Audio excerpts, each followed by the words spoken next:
everybody, I'm Tom Vassell. I'm Chris Yee. Today we're taking a look at a game called Flashback Zombie Kids. Now, Zombie Kids, or Zombie Evolution... Zombie Kids Evolution. Zombie Kids Evolution is a legacy-style game in which you have some kids in a schoolyard fighting off zombies. It's the least scary zombie game on Earth. They then made a Zombie Teens, which is essentially a similar style game, just the kids grew up a little bit. This is the third game in the series, but this is not a legacy game. This would be closest to an escape room game. Sort of, yeah.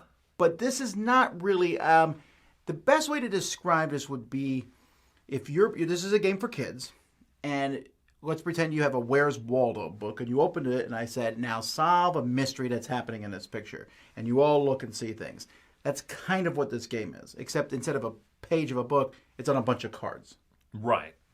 So I'll show you some more. I'm not going to try to spoil too much of it, but here you go.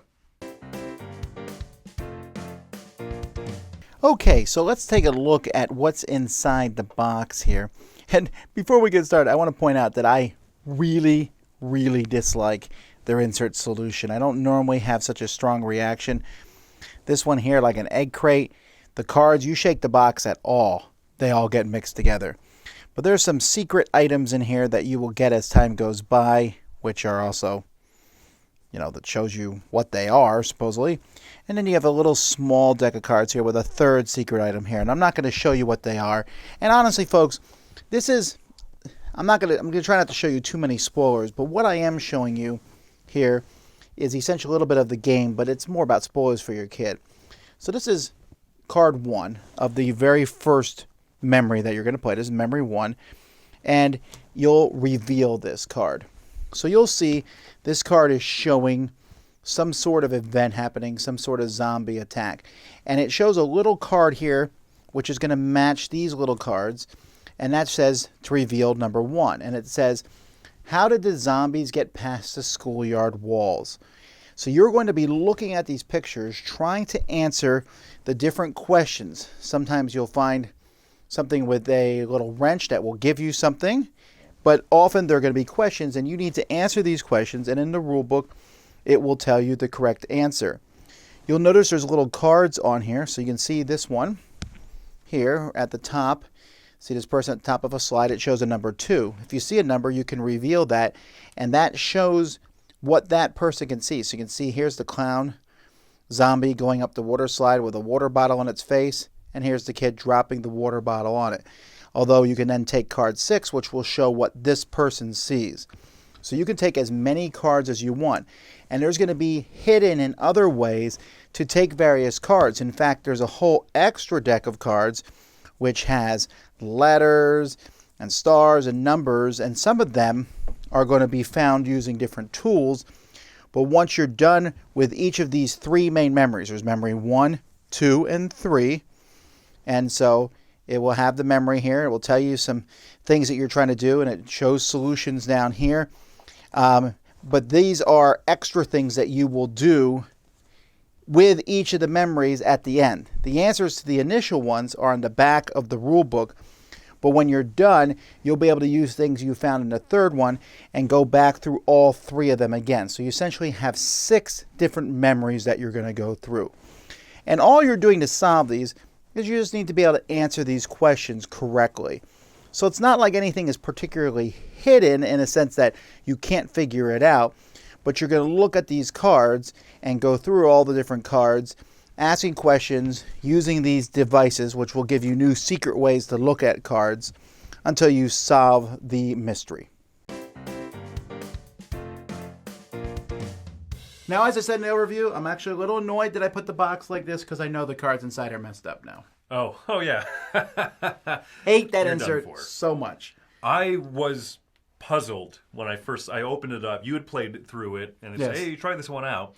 And the cards were all just a display. I thought, why did Tom do this? And then I tried to put it away, and I thought, got it. Yeah, I'm just going to get rid of the insert and put them in plastic bags. It makes so much more sense. It does. But you can also infer from that I'm going to keep it for the Dice Tower Kids Library because I think there's a lot of great things in this. This is one of the most you should play this with your kids' game in existence. That's a good way to put it. There are games where I'm like, hey, kids, you play this one. Hey, kids, I'm playing this one. You can join in. This is one that it's really a good family-style game. Because as parents, you're going to figure out the mysteries. But you need the sharp eyes of your youth to find them. Both people bring their skill sets. And I found this is one where this is a little bit of it has the scoring, if you will, of like Sherlock Holmes consulting detective. You go through the mystery, you look at the same scene from all the different people's perspectives, and then at the back it'll ask you questions.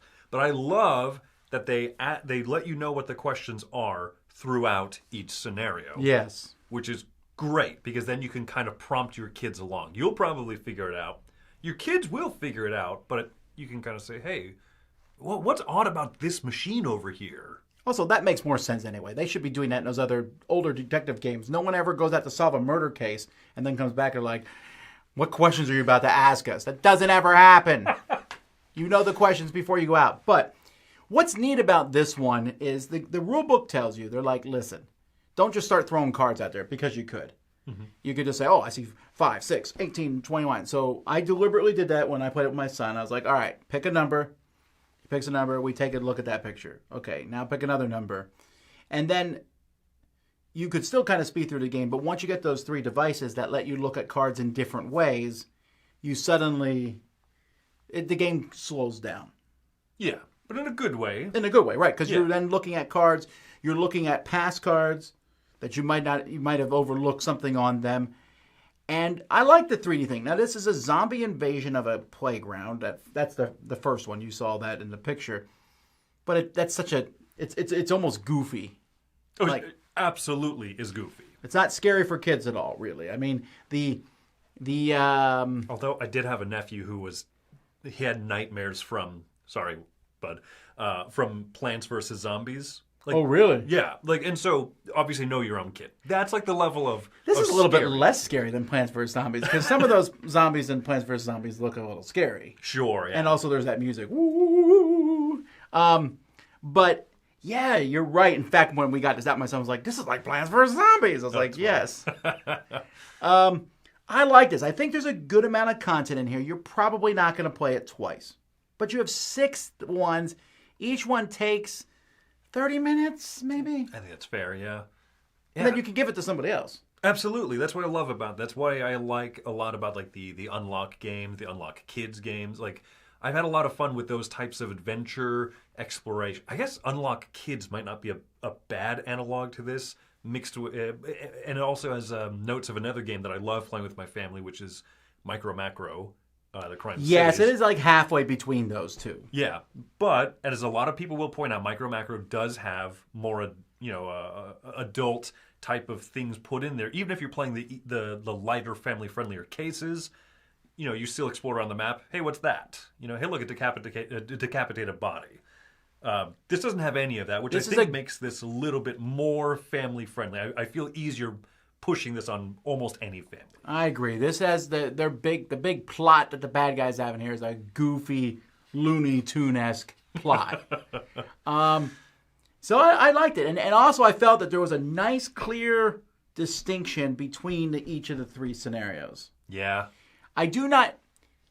When you go back and play through them, it's more about puzzles and, did you find how many circles there were in the cards? Oh, you didn't know there was a circle in all the cards. Now you got to find them all. Things like that.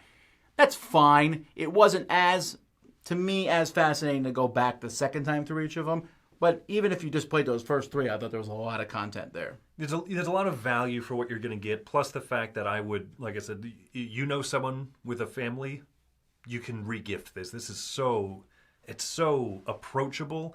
The solving of the scene by seeing all the different perspectives of it.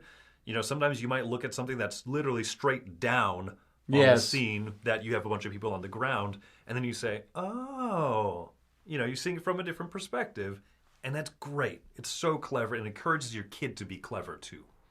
I'm giving this an 8. I really enjoyed it. Me and my son had a lot of fun. He wanted to play them through instantly, and I was like, all right, we'll wait till tomorrow to play the next one. But that's always a good sign. But there was a lot of discussion, and it was a good way to get him to think. Like, okay, the question here is, why are the zombies chasing this thing? Oh, okay, well, look. Oh, this is why they're doing it. You can see here. And the game gives you that without I don't think there's any text in the game at all. It's symbols and stuff that show, like, they're like, what's the plot? I'm like, well, how would you get the plot? Oh, you can see what people are doing. And I thought that was good. And then letting them explain it. And it's also not we can't figure it out, let's put the game away.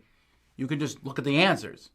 But I would do that sometimes and be like, okay, well, did you look at this card here? Maybe this will give you... I don't know. Just it was fun to do. I had a great time with it. Interesting. I'm going to give this one an 8.5. Because I thought that... Which I could easily go to. It's really in between. I think this is excellent. It is... The replay, going through the 3 scenarios again, was not as fun, as exciting as going through them the first time. But for my daughter, she had such a great time. The only time that we did 2 in a row was on the replay part. And I thought, okay, we'll do it. But I agree with you. Spacing them out, at least a day in between each one, made us appreciate it. Gave us a whole week of playing through this game. That's good value. I know it's only a one-shot, but like I said, being able to regift it, the fact that it's so easy to find someone that this could be a great family activity for, I think it's great. Well, there you go, folks. That is Flashback Zombie Kids. Until next time, I'm Tom Vassell. I'm Chris Yee. Defend your school.